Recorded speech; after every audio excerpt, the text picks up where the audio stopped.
Good morning, everybody. Welcome to another episode of Hawk Blogger Mornings. I am Brian Nemhauser. You can find me on Twitter and Instagram at Hawk Blogger. And it is the Wednesday before the Monday that will change the face of this Seahawks season. And the reason this game matters as much as it does is because the Seahawks have managed to win each and every one of their games to start the season. They are undefeated. They are 3-0. However you like best to say it, it's all good. And this is a celebratory day because it's our week. Every other week, we get to welcome in Big Ray Roberts for Big Ray's Rewind and learn a little bit, have some fun. And man, Ray, it is good to see you. How you doing, dude? I'm doing good, buddy. It's always excited, when the Seahawks are winning, and regardless of who they're playing or how they're getting it done, a win is a win. Like we always say, it's not like college. You don't get the style points, and there aren't people voting on who gets to go to the playoffs and all that kind of stuff. The wins will get you there.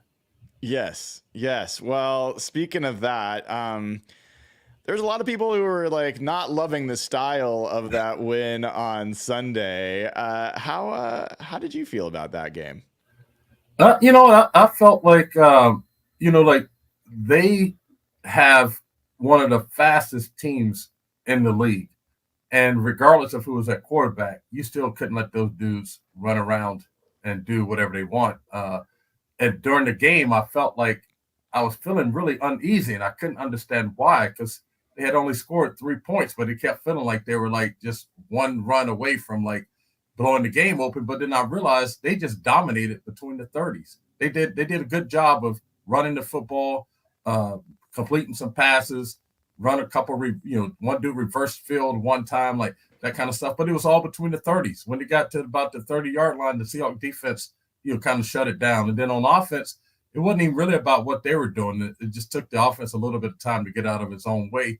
And they could have had an easy, like, maybe three or four scores at halftime, but, didn't quite get there. So it was 17-3. But when you look back on it, the win wasn't as anxious as it felt to me. It was just a good, solid win over a good team playing the backup quarterback.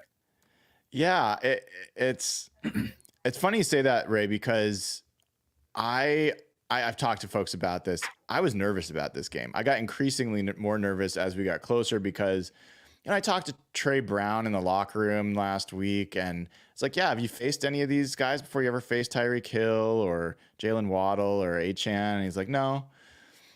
And I'm like, wow, you looking forward to it? He's like, yeah, looking forward to it. And I looked back. Woolen's never faced these guys. Right. Witherspoon.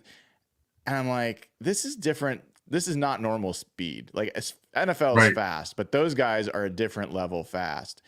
And it usually takes a little while to get used to it. And all it takes is, our getting used to it play is an 80-yard touchdown or whatever. And then you finally get adjusted. And all of a sudden it's a tight game. I thought the Seahawks looked like a faster team out there, which was crazy. But the way the game opened, easy pass for a bunch of yards. The running game felt like they were gashing the Seahawks at times up the middle. And then I look back and I'm like, Achane like basically didn't have much of a running game. They had less than 100 yards at halftime, total offense. Yeah. I think they had 82 yards of total offense at halftime. But going into the half, you thought like, man, one play and they'll be right back in it. Yeah. You know what I'm saying? And like I had to keep, how they put the stats up on the bill on the board in the stadium.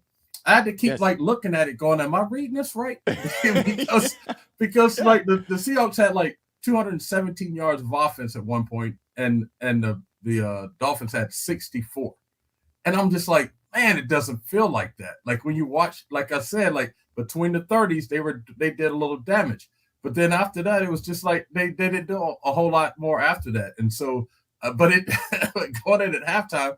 I was like, oh man, they could use like one more touchdown, like just to make me feel more comfortable. But then when you look at the stat board, the Seahawks were dominating everything on the board. So it was, and then you think about the 3 points. The 3 points came off an offensive turnover. So the defense didn't really give up anything at all day long.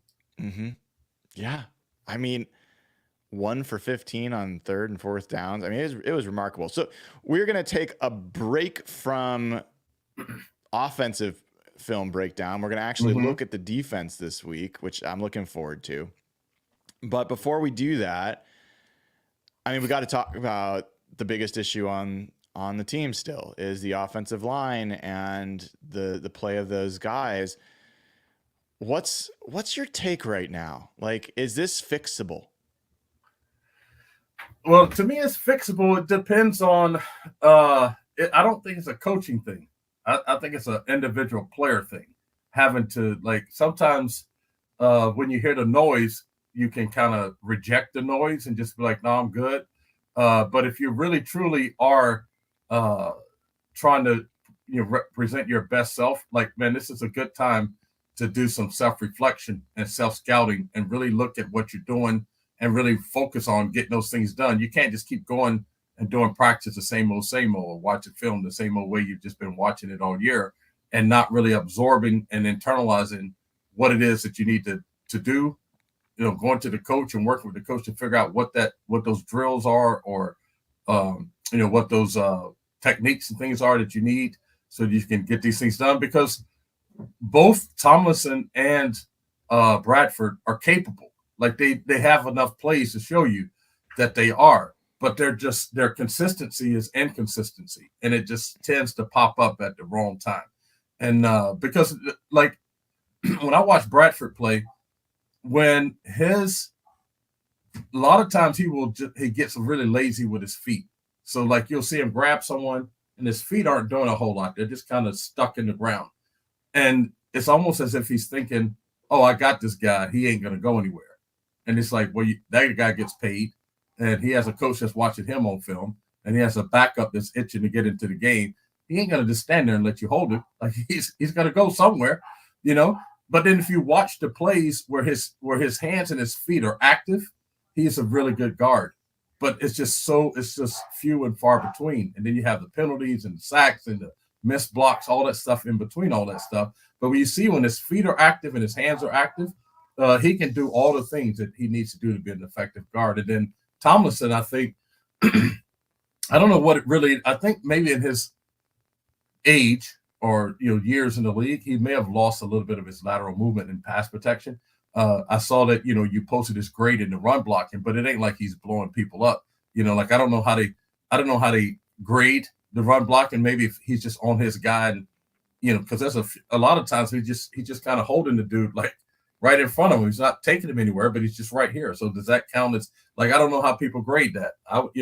And so it's not like he's manhandling people in the run game, and so.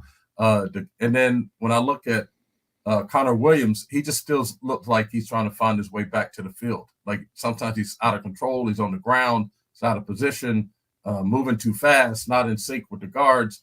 And so to me, I've always felt like in this day and age, with the lack of practice and reps you get in practice, and that article you wrote, by the way, I loved it. It was fantastic. It brought up a lot of good talking points for people, and whether they agree or disagree, they were still good points to bring up about the lack of development for offensive linemen.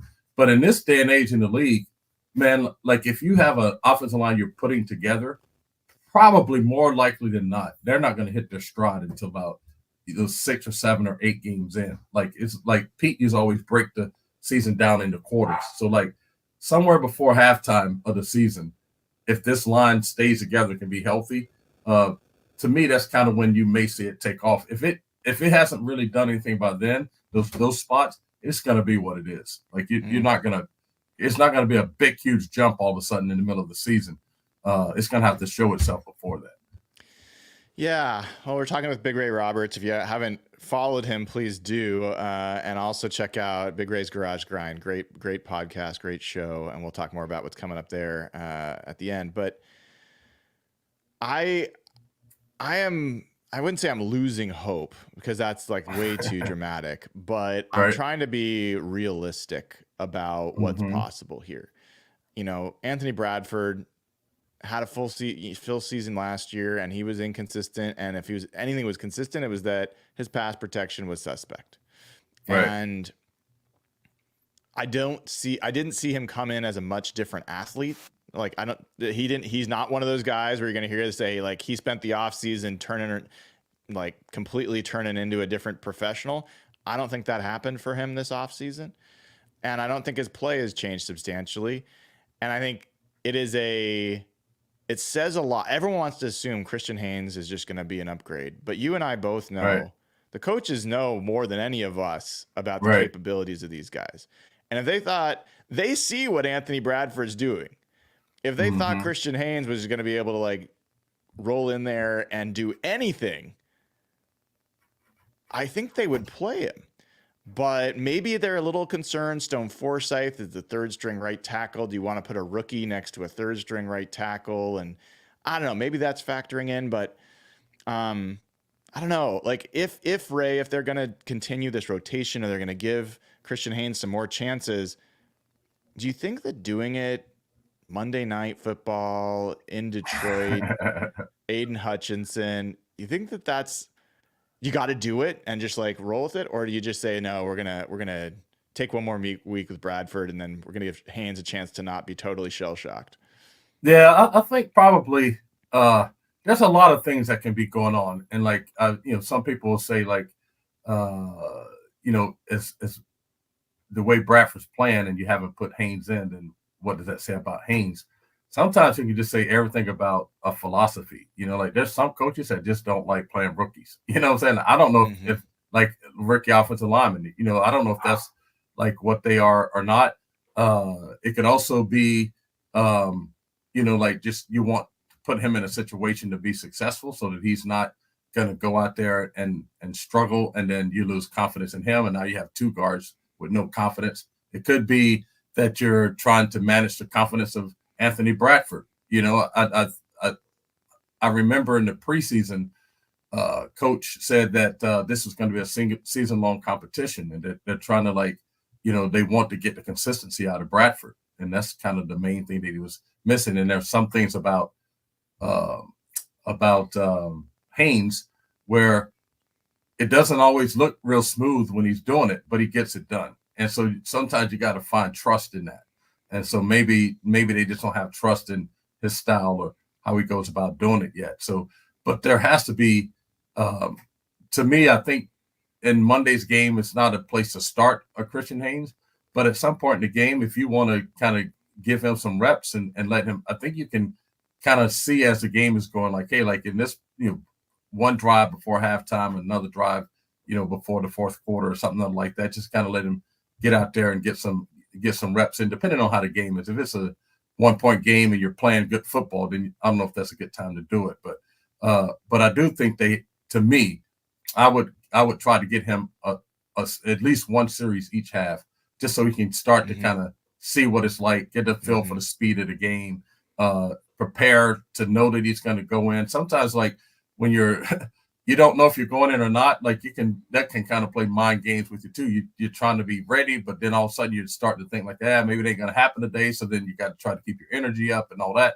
But now I do think that something has to happen, man. Like something has to, I don't want to say it's light a fire or any of those kinds of things, but the play has to be better. And to me at this point, watching how Huff coaches and how they run the team, it has to be on the player, man. Like if you got to stay in that mug to midnight, like taking reps or watching film or whatever it is, studying, you have to do that. You have to do that to get you owe it to the team to commit yourself to that so that you can show up and be your best self. Yeah. All right. Last question before we get into the film piece here. Jason Peters, 42-year-old, whatever he is now, was brought in for a tryout yesterday. What did you see from him last year? Do you think that is something that they're thinking about as a tackle, depth kind of thing? Or do you think that could be thinking about asking him to be a guard for this team? I think probably either or. Like last year, he surprised me. Like I thought like maybe his mobility wouldn't be as great, but when he was in there, his mobility was fine. Whether he was at guard or tackle, you got to manage an old body like that that's been beaten up a lot. You know what I'm saying? It's like a Sunday driver. You know what I'm saying? Yeah, you don't drive that thing every day. You just drive it on Sunday. And so But no, the thing I think too, though, that they could be thinking is that when I think about that offensive line room, I don't know who the voice in the room is.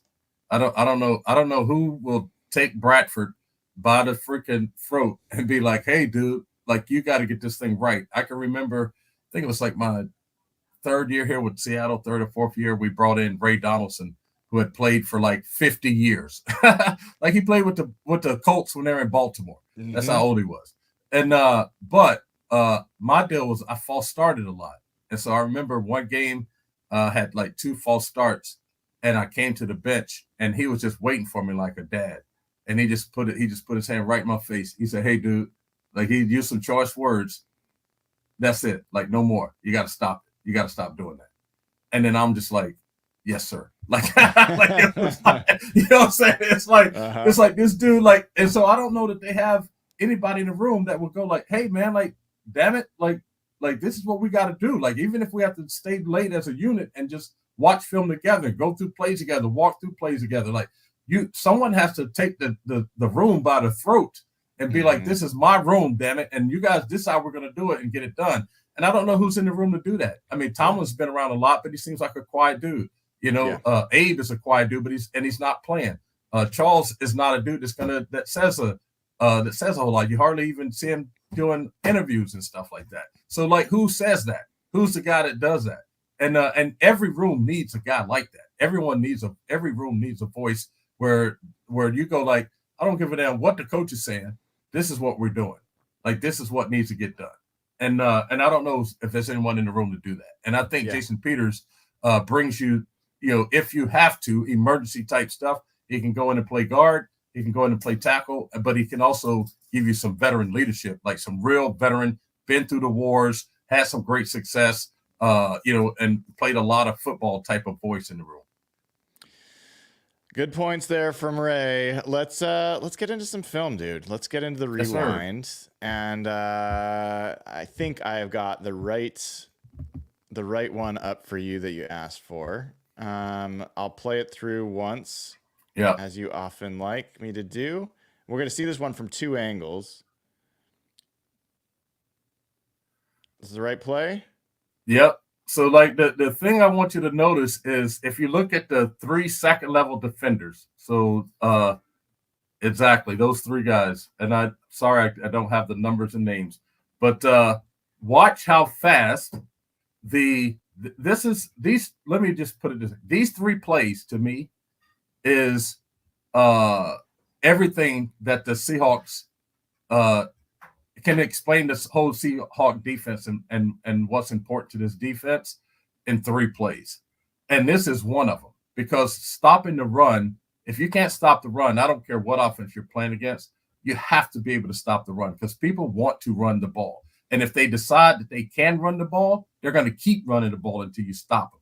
And so this is what you cannot have happen with this defense. You have smaller, more athletic, faster linebackers. And so you have to protect them at all costs. And protecting them means we can't give a guard or a tight end or a center free run, a free release up to these dudes, because they're just not big enough to take on blocks like that, defeat the block, and make the tackle. And so this play right here demonstrates that all 3 guys got the offensive player got a free release to all 3 dudes, and then you'll see what happens with the run play. All right, so this is Rayshawn Jenkins, safety, Tyrell Dodson, and then I think this is Tyrese Knight.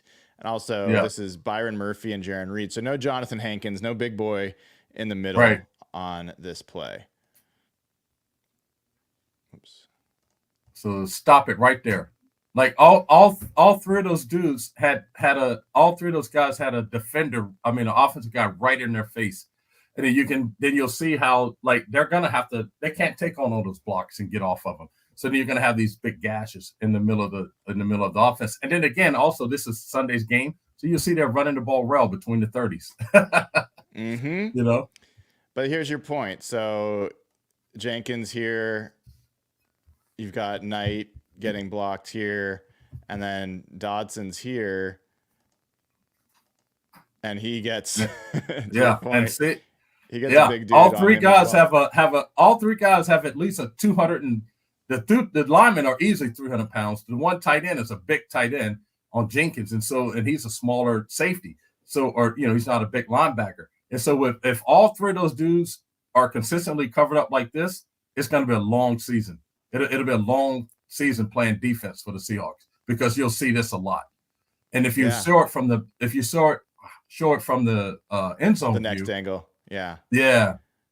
All right, that's coming next. I mean, and also worth calling out, Julian Love making the tackle there. That's a play last year Quandre Diggs didn't always make. Oh wait, it's not showing. Right. Hold on. Let me get it to play from both angles. One sec. Sorry about that, Ray. It's all good. We will get it from both angles. Pause. End zone. There we go. All right, so we're going to see it again from this angle, and then we will get it from the end zone view. Oops. This is the next play. That's his next play. Yeah. 1 second. I have this all set, and then you got that. All right, here we go. Yeah. All right. Why is this not? Oh. Let's make sure this is the right one. No, that's still the wrong one. Second one. 1 second, dude. I will get this right. This should be the play before the play that we wanted to see. Yeah, this is the unnecessary roughness one. Yeah, all right. It's coming up now. So we'll see this a couple times, but we will get there. All right. This will show from the other angle. We can skip that. All right. We can skip this because we've already seen it, this angle, and finally we will get it from the angle we were just talking about. There we go. And the thing I want you to do is I think this is Jaron Reed, is it? Over the right guard. Yep. I forgot who said that. Like, watch his technique on this play, because what you want to do is you want Jaron to eat up the guard and the tackle on this play so that they don't have this free run to the linebacker. But what happens sometimes is the defensive tackle tries to get skinny, like kind of turn his shoulders, because then you think you can defeat the double team and make the tackle in the backfield. But what you do then is you give 74 a free release up to the middle linebacker, and you don't want to have that happen. So Jaron needs to either grab on, pull 74, hold on to him. But see how he swam 74, and then 74 goes a free run up to the backside linebacker, and then 89 has a free run to the middle linebacker, and then this pulling left guard has a free run up to the middle linebacker. And so all three of those second level defenders are being covered by free runners. And this defense will not survive in the running game with that type of play. It is not designed that way. Those dudes are built to be fast, run downhill, use their speed, good tacklers, that kind of stuff. And so I'm not saying that Jaron Reed is playing bad football right here, but when you start talking about the way the defense is designed, like you cannot. That's like a DB giving a receiver a free release to the safety, without slowing it down at all. And this is not going to be good for any of those linebackers to have a 300-pound guy running at them this way. So Jaron has to find a way to take a grab on the 74 or something to allow him to run free, so the linebacker can run free and try to get in there to make the tackle. What is he doing all the way over here, man? Because he did the swim move and he got washed down by the tackle.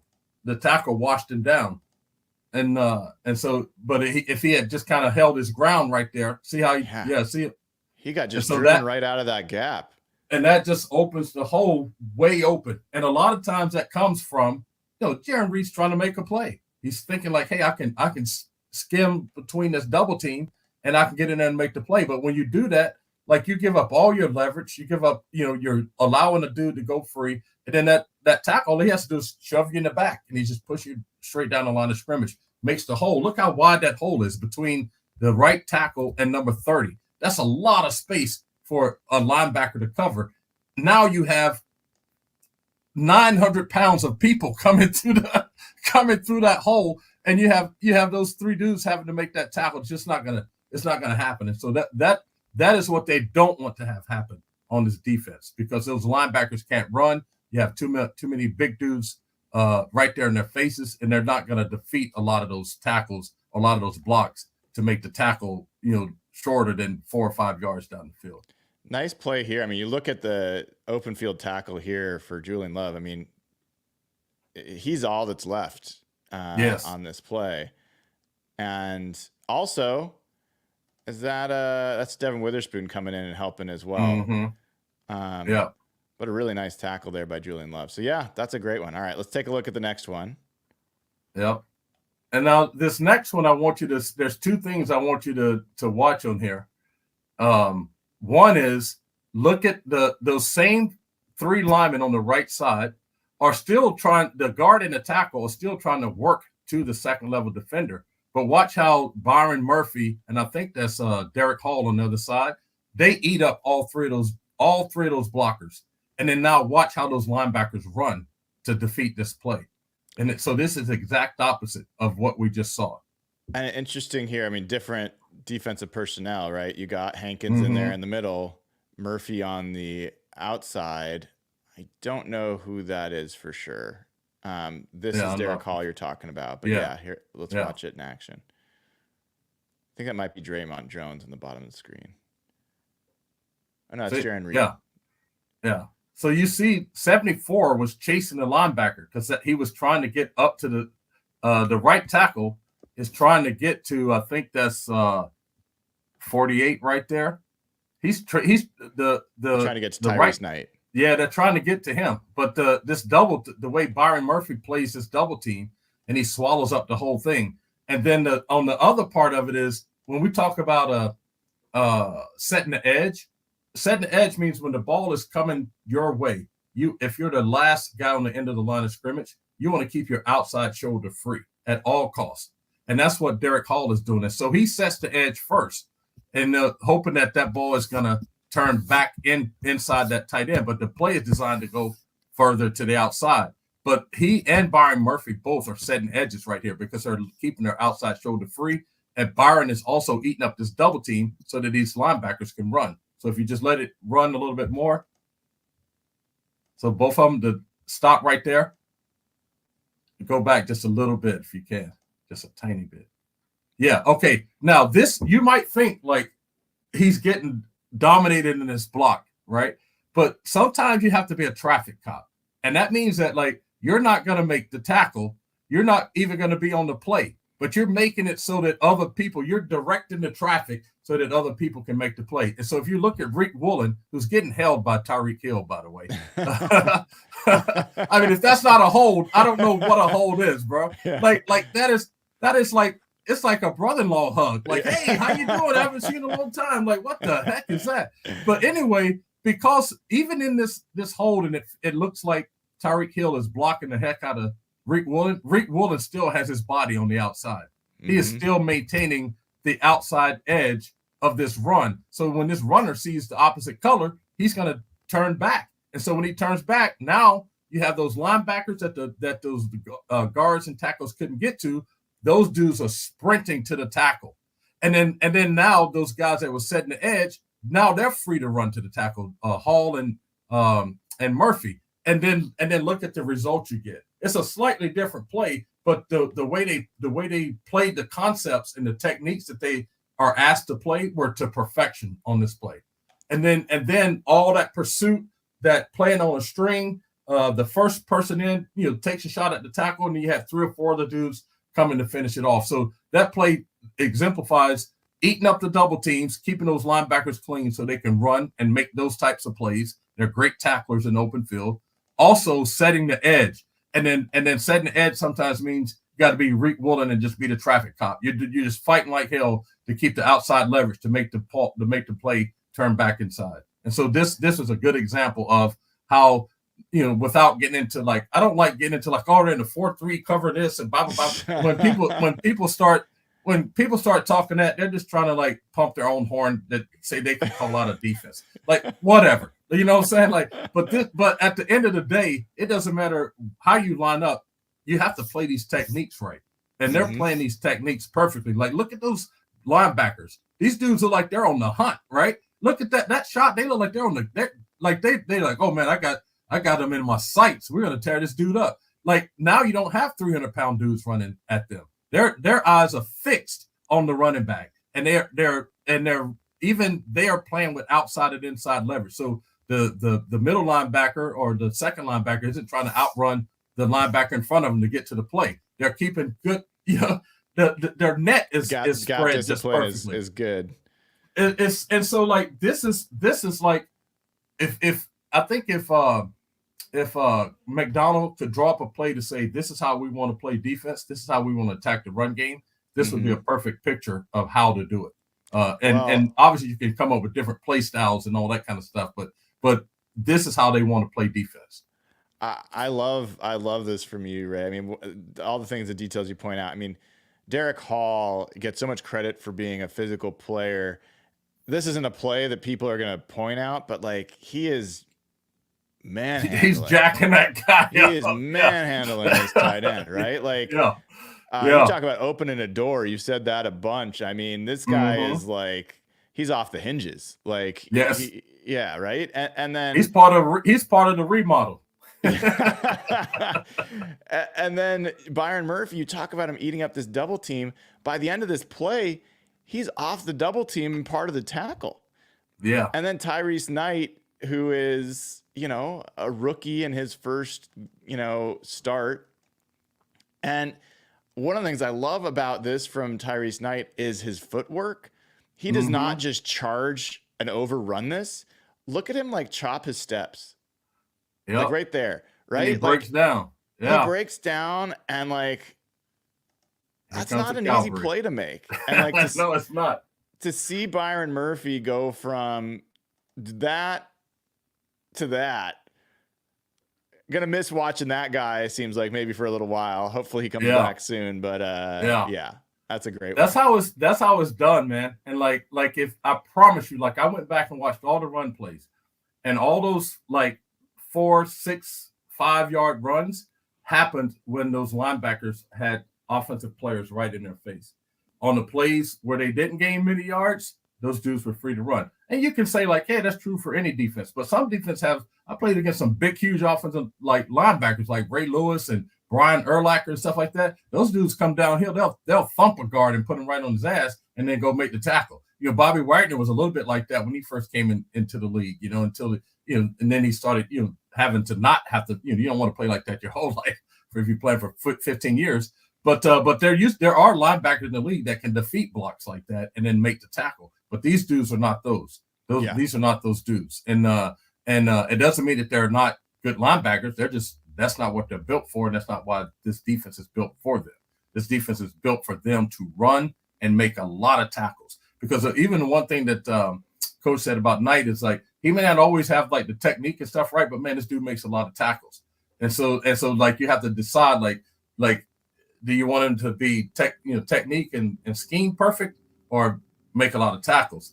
So you gotta balance that. And that situation right there, like his footwork stands square, not overcommitting, knowing that the cavalry is coming from the inside out, knowing that Rick Woolen has the outside kind of pinned down. The dude has nowhere to go, and you have the sideline. It's another defender. He can't go too far, so he played it perfectly. And then the way Byron Murphy played with leverage, we talked about this at the preseason. Like the way he can be on the move and still play with that type of leverage is incredible. This dude that ate up a double team, got off the double team, and was in on the tackle. And so that's the type of, when you look at like them playing football up front, man, you can 4-man line, 3-man line, 3 linebackers in the defensive lineman, 4 linemen, like whatever. Play the technique like that, and you'll have success. You don't have to try to get caught up into like, oh, it's a bear front or 4-3 front or 3-4 with 4-3 concepts, all this other kind of stuff. Play like that, and they'll have a good run defense. Love it. All right, this is the last of the plays you wanted to break down. We could watch this through the first time here, and then come back and. Yeah, and I wanted to show this angle too, because like stop it right before Jones gets to the quarterback. Okay. Like right there. So when people talk about pass defense, some people will just focus on the DBs. Oh man, the DBs have to cover better. Some people will focus on the D line. Oh, you got to get more pressure on the quarterback. Well, the truth of the matter is it takes both of them. Great pass defense is a combination of pressure and coverage. So if you can have great coverage but no pressure, dudes are gonna get open because they're fast and they're running all over the place. And the quarterback can hold the ball and wait for them to get open. Or you can have great pass rush and terrible coverage. Someone comes open fast and you can't get to the quarterback in time. This is a great illustration of where does he go with the football right here. Even if he didn't have the pressure, where exactly would he go? People are covered. But now you also have the pressure. So you have the pressure combined with the coverage. And then if you have this type of pressure, you don't have to cover as long. You know what I'm saying? And so this is why those Jones is I forgot until after the game last week that Jones missed most of training camp. And so I'm just like, man, I don't know. I haven't really seen anything from him. But then I forgot, heck, he hadn't been on the field. And so he's working it out as he's going. And this last week was a really good game for him. So you have Jones, Hall, and Mafe, and then you have Uchenna coming back. Man, you can put some pressure on the quarterback. And then if Big Cat is healthy, he's pushing the middle of the pocket. Jaron Reed is pushing the middle of the pocket.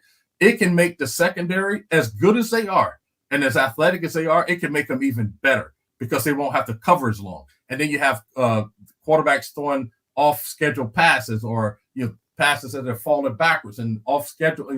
Missing the target, so you have more chances to get interceptions and turnovers and things. So I just wanted to show this just to show the combination of pressure and coverage and how together that works to create great pass defense. It's not that you can just have a room full of great defensive backs or just one room full of great pass rushers. It takes all of them to create a good pass defense. Yeah, I want to see it from this angle as well. I mean, Armstead's a good left tackle, and Jones just absolutely. I mean, he's getting doubled here, and he just he put him on skates. Yeah. It's really interesting, man. Like, just even watching some of this O-line stuff, even our guys and other people, and with your article as a backdrop, and you can just see like you don't. A lot of times in practice, you don't even practice bull rushes, right? Because you can get hurt. Like people can twist their knees, get caught up in the piles and things like that. So at least when I play, we just had like this unwritten rule, man. We're not going to practice the bull rush, like that. And so now you're talking about even less contact than that. And so as an offensive lineman, like sometimes you're just feeling this type of pressure and power only in the games and things like that. So you don't really have time to like develop like what your attack to it is. My son Price plays at Portland State, and he was saying like, man, like the bull rush is like it's one of the things that I need to get better at. And so I'm like, well, you got to stay after practice, get one of your other offensive linemen to just bull rush and just get used to what it feels like, and then here's some other little techniques you can use to kind of defeat it. Other like even Charles Cross, like at this point of the season, Charles Cross needs to self-evaluate and go like, okay, or self-scout. What can I do to stop people from bull rushing me? Because that's what they're getting him with right now. Like even the sack that he gave up, the dude bull rushed him first, and then when he leaned into the bull rush, he used that momentum to snatch and pull him. Is that legal? Is that legal? Oh, yeah. Can a defensive player grab the offensive player and pull him? Yeah, that's not a hold. Yeah, nah. I mean, if they called it, it would be really petty. I mean, like I played. I was like, how do you block that? I mean, like what he's doing. Honestly, it's a karate. It's like a judo type thing. Move. In judo, you use the people's momentum against them, right? So when you sit down to stop a bull rush, you actually lean in. You're leaning into the defender a little bit, and the defender, when they're bull rushing, they're leaning into you. So then you have to decide like, how are you going to? So sometimes you can, as an offensive lineman, you can lean into it, pop them, and then pop yourself back up. Sometimes you lean into them, leaning into you, and it's just like a big bull in the ring fight. But in this particular play, because Charles has shown that when you come at him as a bull rush, he kind of leans forward and sits down like this. So he leaned into it, he butt him up, and then then the defender released the pressure and pulled him and used his momentum against it. And so you have to, as a offensive lineman, figure out, okay, what are some other ways I can take on these bull rushes? And there's two ways I use, because that was the hardest pass block for me, because I was so tall. The further I went back, the taller I got in my stance. So it just made me more susceptible to the bull rush. And so this one off season, I took karate classes, and then there was this other dude named Tunch Ilkin that played for the Pittsburgh Steelers, who had developed this technique called Tunch's punches, and it was a part of like karate and boxing and all this stuff. And so what I learned is that this whole idea, like when the defensive lineman is bull rushing, all his weight is on his hands and his face mask.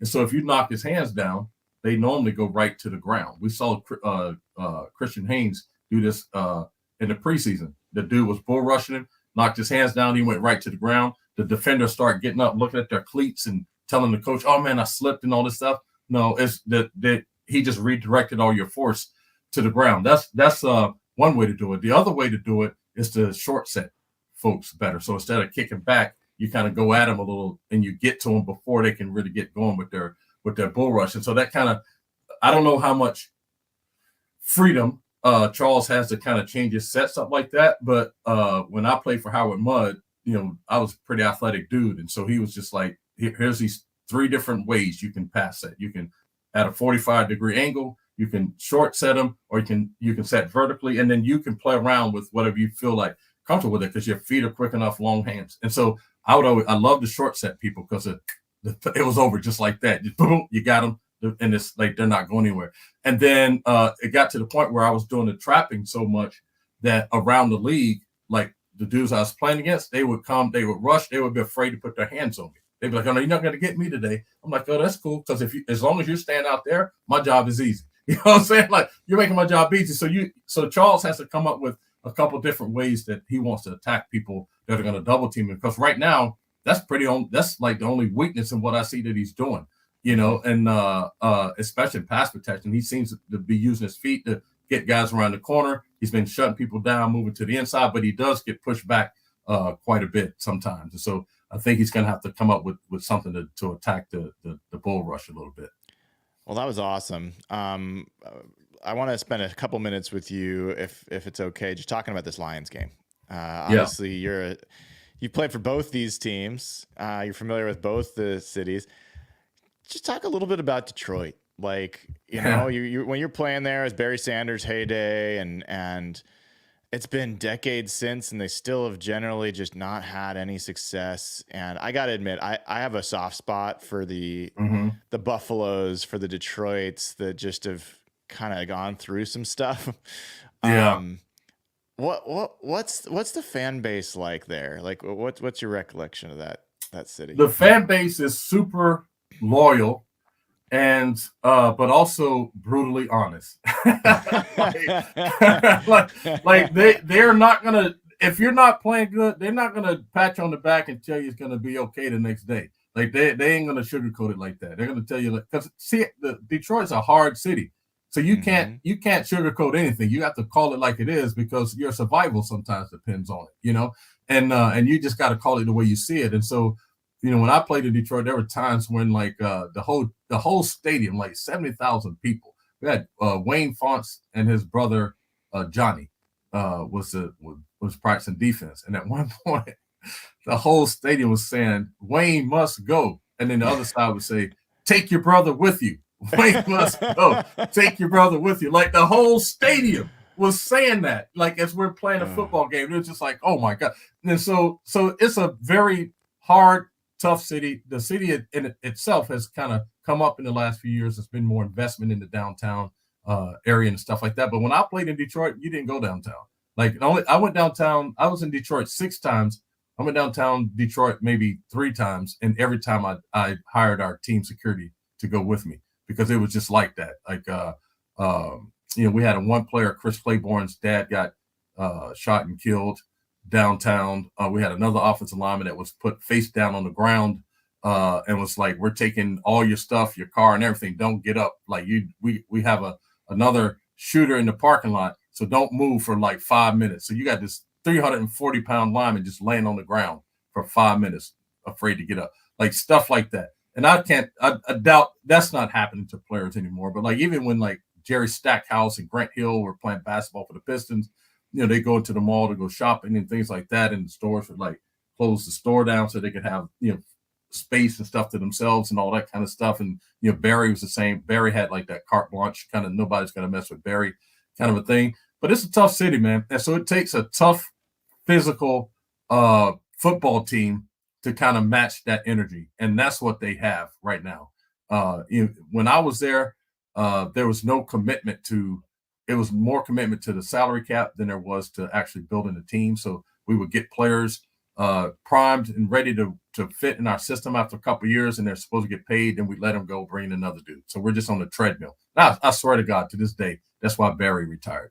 I think Barry retired because he got tired of the team not getting better. We get to the cusp of being good, and then they let people go. And I mean, that's how I ended up. They let Lomas Brown go, and Lomas Brown was one of Barry's best friends. And then when I came, I'm watching film on Lomas. I'm like, oh, why they let Lomas go? This dude is like one of the dudes I looked up to, and it's a really good football player. And he still, I think, he made 1 or 2 more Pro Bowls after that.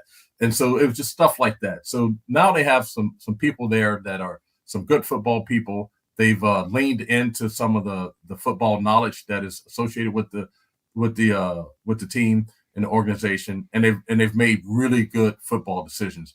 And one of those is getting in Dan Campbell, a real true leader. I can't say that, like what type of coach he is. This dude is a leader of men, and his word is his bond. Like if he says it, that's what he's gonna do. He's not a wishy-washy type of dude. He shoots it straight. He's a tough physical dude. They have signed tough physical football players. So when the Seahawks look across the field, they're going to be looking at a team that's built the way and play the way that they want to be built and played. And so it's going to be, and this is a team that was, maybe if Campbell doesn't overcoach the second half against the 49ers, they're probably in the Super Bowl. Like I think they were up 14 points, and if you just trade field goals and touchdowns for the rest of the game, you still win the football game. And he kept trying to score touchdowns instead of taking those field goals. But there's just wasn't enough series left in the half to make it any different than that. So this is an accomplished team, a confident team. They got some guy, Jared Goff. The Rams thought they were throwing him away and thought he's going to be lost in the abyss, going to Detroit to die. And they found a way to resurrect his career. They got running backs Montgomery and Gibbs is the one who scares me because he can run and he's a fast dude and he's a good receiver, out of the backfield. I think their center is a little bit nicked up, so he's a little day-to-day. I don't know if he's going to play or not. Yeah, Ragnar's got a torn pec. Yeah, that's tough. I've never had that, but I've seen it happen when their pec just rolls up, like you can't even see my arm. But they're tearing the pec, and then your muscles just roll. You can just see it rolled up in your in their arms and stuff. And but then they have Penei Sewell, who's to me probably one of the best young linemen in the league. Out of Oregon, dude is super. He's like the second coming to Trent Williams. Just super athletic. They do crazy things. Sometimes they'll pull him from the right side, and he'll lead the sweep all the way around the corner on the left side. The dude is just super fast and athletic like that. He's going out for some passes and things like that. Just a really athletic dude. And then they just have some workhorse type dudes on defense that are just physical, tough football players.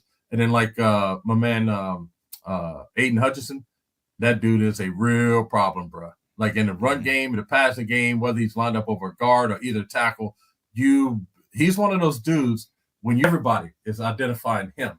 Like, hey, where's 97? Oh, he's over there? Okay, I'm going to check to this thing over there. You know what I'm saying? I need to move that guy over here. You know what I'm saying? Like he's like one of those types of dudes. And you love having those type of guys on your defense where when you break the huddle, everybody knows where that person is. You'll see receivers pointing like, hey, he right here. Like, he might come out and cover me. I don't know, but he's right here. You know what I'm saying? So this dude has 6.5 sacks already, leading the league, and has his eyes set on breaking the record for sacks. So, and he has Boye Mafe type effort. This dude, he's not one of those guys that's going to give you 1 or 2 moves and you punch him and it's over. You better block him into the echo of the whistle, because he will find a way to get in on the tackle, knock the ball loose, get second effort sacks, like all that kind of stuff. You got to block him for the entire, from whistle to whistle, every single play. What do you think? Since we talked about the defense today, how do you feel like the Seahawks defense matches up? Like, you talk about Mike McDonald last year made Jared Goff and Ben Johnson's offense looked terrible in Baltimore. Six Yeah, points, didn't do anything all day. Jared Goff and that same offense looked amazing against the Seahawks defense last year in Detroit. yeah, Um, how, obviously the Seahawks haven't played anybody good offensively. Like, there's no arguing that. They haven't played any good quarterbacks. Lions offense hasn't really played any good defenses though either. right, The Rams, right. Arizona, Tampa Bay, none of those are good defenses. I don't think any of those are as good as the Seahawks defense. Right. How do you think this matchup looks from the Seahawks defense perspective? They better keep those linebackers clean. Yeah, I mean, right. it's that simple because they're going to come out and want to run the football. Because if Mm-hmm. they can establish a run, it's going to open up all the other things. Jared Goff, he's not even when he was with the Rams, when he could do play action, this dude was really, really good. And so if you have to take the running game away from them to make him a pocket passer because he's not the most athletic dude, and then you can get all those pass rushers, after him, and then you have the great coverage on the back end. But I promise you, they're going to come out and they want to establish a run. And the Seahawks in 2 games have shown that they can be susceptible to the run game. Mm-hmm. So we just went through the video there against the Patriots. The Patriots, did a little bit of showed that they could move the ball, running the football on this defense. If they cannot stop the run, it could end up being a long day for the Seahawks. Because if they get the running game going, it opens up their whole entire offense. You can't make them. I'm not saying you want to make them one dimensional, so to speak, because the dude can get hot and still throw the ball all over the yard. But I promise you, they're not going to this week going like, oh man, like we're hoping to pass for 350 yards. They're going into this game going, I think we can probably run the ball on the Seahawks, and they're probably going, man, the Dolphins should have kept running the ball, Mm-hmm. and it felt like when the Dolphins got to the 30-yard line, Coach McDaniel wanted to be super creative genius dude and overcoached it versus saying like, oh, okay, we're gonna keep running the same play till you stop it, and so they stopped themselves, so to speak, and so I promise you, if the Seahawks defense, if those tackles aren't ready to kind of sacrifice to eat up those double teams, and those dudes aren't running free to run to the ball, and they can get those linemen up on those linebackers, they're going to do it all day and twice on Sunday. They're not going to. You're going to get a heavy dose of that, and then you're going to have the safeties getting closer to the ball. The DBs are going to be more alert, and then all of a sudden, boom, fake over the top, like that type of stuff. Mm-hmm. And so yeah, I think that the running game is the run defense is going to have to prove itself on Sunday to give the Seahawks defense a chance to shut this offense down. Yeah, I think that's exactly right. And I wish Leonard Williams and Byron Murphy were going to be there so you get a little more accurate depiction of whether they can do that. But we'll see. It's Mike McDonald knows what he's going to have, and he's going to have to coach around it. So it's going to be fascinating. All right, Ray, I'm going to be there. First time for me going to Oh, Detroit. nice. Any sounds like downtown was not the greatest place. I got some tips from some places down there. Any place food wise, anything you think I should try to fit in while I'm there? I would love to be able to tell you, but man, I haven't been to Detroit in so long, It's been a while. and it's all changed. The downtown is different, places are different, and stuff like that. So I wish I could tell you where to go. I will say that downtown is a lot safer. There's good places to be down there. Obviously, there's any city there's going to be places not to go, but Detroit's a good city, man, and there's good people there. And so I'll ask around some of my buddies that are still back there, and I'll come up with a list of places for you to go. I did Oh that with man, don't yeah, go to any trouble, but that's nice of you. oh no, well, Woodinville High School, where my son played football, their coaching staff went to a coaching clinic in Detroit Oh, in okay. this summer, and so they called me and was like, "Hey man, like where's some places for us to go?" So I just hit up my man Herman Moore, who played with me at Virginia and is a big time receiver in Detroit, and Herman still lives in Detroit. So I just say, "Hey Herman, like give me some spots these dudes should hit up," and so Herman sent me a whole list of different things. So I'll get that list to you too. Awesome, man. Well, Yeah. Ray, as always, it is a pleasure to have you on. Where should folks look for Big Ray's Garage Grind, and what's coming up on that? Yeah, I just released the latest episode yesterday. Just got the links and stuff to it last night, so I posted it on my social media. And the focus is, I always try to keep a current something current about it, so people can relate it to like what's going on. And so I used the Seahawks' first two football games and just the resilience and grit that they showed to overcome the challenges, so that they could win those football games. It's the same resilience and grit that someone can develop to help them deal with their mental health issues. And so we talk a little bit about what those are, what resilience and grit is, and then I talk about some of my own personal examples of that, and then I talk about maybe 4 or 5 ways that can help you develop and have that resilience and grit in your life, so you can approach these mental health issues with that same type of grit resilience. It's amazing stuff. Must listen from Ray. Really, really good, and a good kind of hybrid of a little Seahawks and a little just taking care of your mentals. All good stuff. Absolutely. Yeah, and you can Ray, find it Big Ray's Garage Grind on YouTube, the Seahawks YouTube channel, so youtube.com/Seahawks, or you can find them on Seahawks homepage, Seahawks.com, and it's on all the podcast platforms, Apple Music, Spotify, all those different ones. So just dropped the latest one literally last night because my phone, I dropped my phone in some water, and then so I couldn't get everything. I do all the stuff on my phone, so I had to let the phone dry out and all that kind of stuff. So I finally got it posted, and then so it's ready to go. So go take a listen. There's a really cool story in it too. Like when you do stuff like this, you never know. Like you're planting seeds, but you never know like exactly if the seeds are growing. But there was a listener that reached out to me over social media and was like, "Hey man, because of your podcast, I went out and found a therapist for myself, and this is my person, and these are the things I've gone through, and this is how they're helping me." And it just so happened that they also use the Mindful Therapy Group. So it's the Mindful Therapy Group is the title sponsor of the podcast, and so it just that to me, the one person makes it worth all the stuff I go through to put the episodes on, because that'll have a ripple effect in that dude's family or in his community or in his life, and that type of stuff. And so one of the things I ask at the end is that if you're listening to the podcast and you have and because of the podcast you've gone to seek help, like I want to know that. So post it to my social media, whether it's on Twitter at Big Ray Roberts or on Instagram at that dude 072 or on Facebook Ray Roberts. So I just want to hear like if in other ways that you've been inspired, even if it's unofficial therapy, like maybe you just found someone to talk to, or a men's group or a women's group or a parent group or what have you. Just want to know like how people are tending to their mentals. Love it. Love it. And we've got Isaac here, one of the members of the channel, says Ray's podcast is amazing. Changed my life. No joke. So appreciate you, brother. Yeah. Love that. All right, Ray, thank you so much for taking time out this week. We will see you again in 2 weeks, if not sooner. Everybody make sure you check out Big Ray Roberts on Twitter and everywhere else. Appreciate you, my friend. Yes, sir, buddy. That was Big Ray Roberts. This has been another episode of Hawk Blogger Mornings.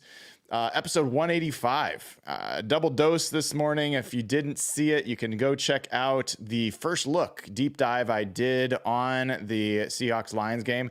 And then tonight, 6 o'clock Pacific time, Real Hawk Talk returns with Evan Hill, with Nathan Ernst, myself. We will be going in and talking about this game, talking about the vibes and how things are going. So be sure to check that out. During the middle of the day, I'll be at the VMAC. We'll be talking to Mike McDonald, be talking to some of the players. I post some locker room interviews on patreon.com/hawkblogger. If you haven't signed up there, that is where all the audio interviews go. That's where the audio version ad-free of this show goes. So patreon.com/hawkblogger. And it's also a great place to get into the Slack channel, have a conversation with other Seahawks fans, kind, friendly, good folks all throughout the day. So patreon.com/hawkblogger. Check it out.